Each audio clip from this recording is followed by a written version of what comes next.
It's 12:26 a.m. at Kuala Lumpur International Airport, Saturday, March the 8th. Malaysia 370, good morning. 21, requesting push and start. Morning, push back and start. For air traffic control, it's another hot and humid night. Runway 3 to right, exit via Sierra 4.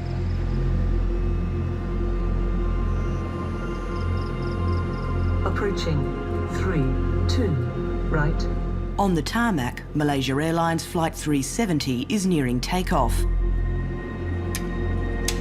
Piloting the plane is 53-year-old Captain Zahari Ahmed Shah.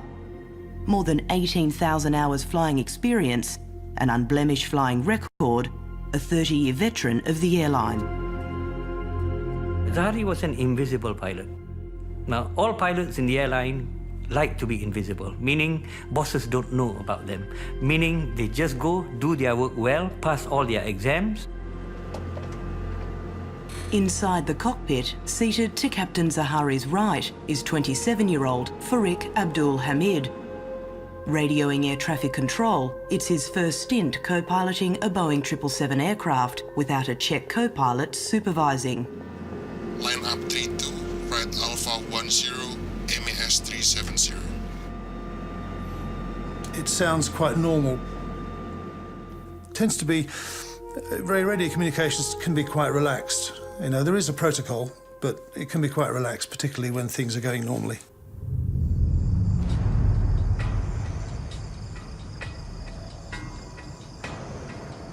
Around 2 hours earlier, while the plane was being prepared for flight, 227 passengers from 14 nations, including Australia, began checking in at Kuala Lumpur Airport.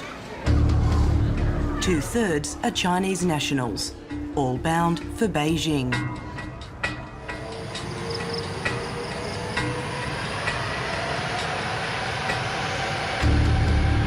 At 12:41 a.m, MH370 is ready to fly. 370, 3 to right of takeoff.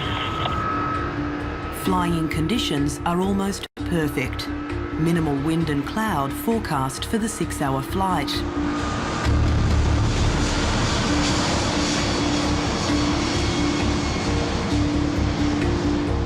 The 4,500 kilometre flight path would normally take MH370 over Vietnam, crossing the coast of mainland China just west of Hong Kong, and then into Beijing. An easy trip for the Boeing 777 plane, which had passed its maintenance check just 12 days earlier. The 777, how would you describe its safety record? Safety record has been exemplary for a modern jet airliner. The 777, you know, you can't get lost even if you tried. It is that good. It's a very, very good aeroplane. Malaysian 370, climb flight level 350.